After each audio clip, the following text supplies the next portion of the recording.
MA bikin aturan koruptor 100 M dipenjara seumur hidup. Kenapa nggak miskinkan saja?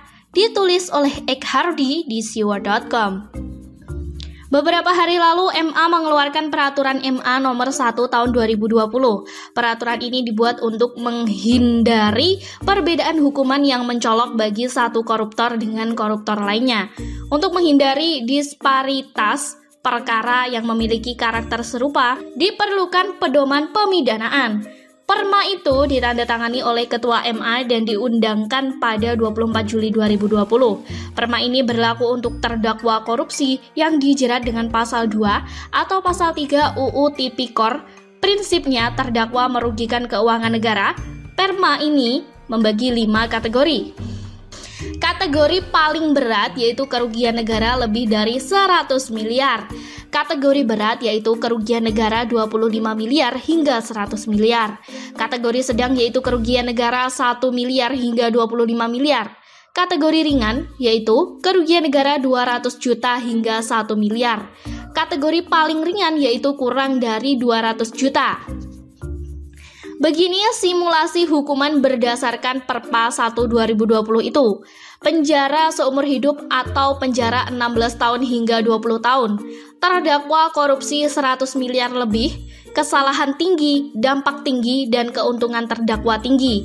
Penjara 13 tahun hingga 16 tahun penjara. Terdakwa korupsi 100 miliar lebih, kesalahan sedang, dampak sedang, dan keuntungan terdakwa sedang. Penjara 10 tahun hingga 13 tahun penjara. Terdakwa korupsi miliar lebih, kesalahan ringan, dampak ringan, dan keuntungan terdakwa ringan. Penjara 13 tahun hingga 16 tahun penjara. Terdakwa korupsi 25 miliar hingga 100 miliar. Kesalahan tinggi, dampak tinggi, dan keuntungan terdakwa tinggi.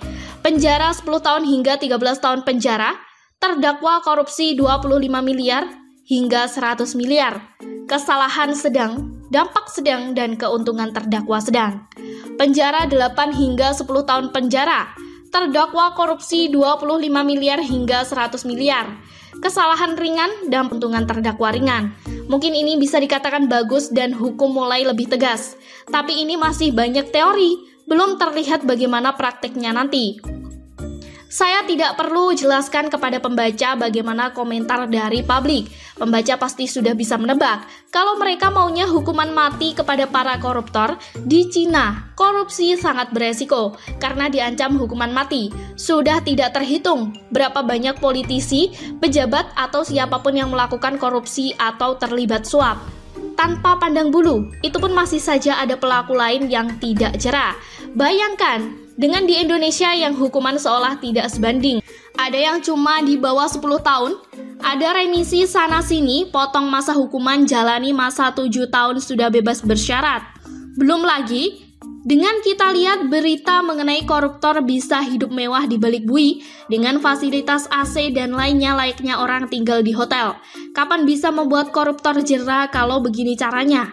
Tidak ada yang bakal takut. Paling cuma tahan bosan sedikit karena tidak bisa keluar. Sisanya hidup tenang dan santai sambil dimanjakan fasilitas enak.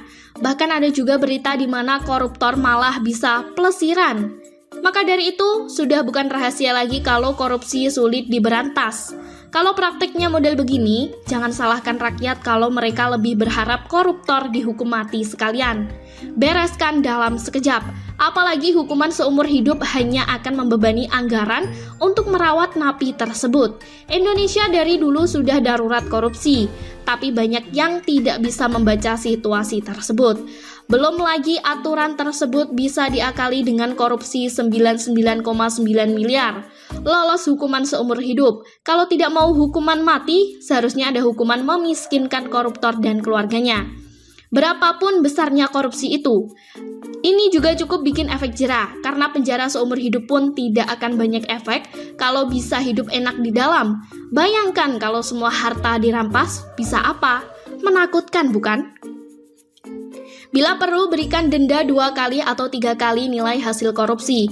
Tak sanggup bayar, sita semua hartanya sampai miskin tak tersisa. Rasanya hidup miskin adalah momok yang sangat menakutkan bagi semua orang, termasuk koruptor. Tapi Bisa aja mereka selundupkan harta ke luar negeri. Kembali lagi, hukum mati saja lebih efektif dan tidak membebani negara. Ini ada pemikiran orang awam seperti saya. Bagaimana menurut Anda? Sekian dulu berita hari ini. Jangan lupa di like, komen, dan subscribe agar Anda tidak ketinggalan informasi menarik dan terupdate lainnya dari channel Daily.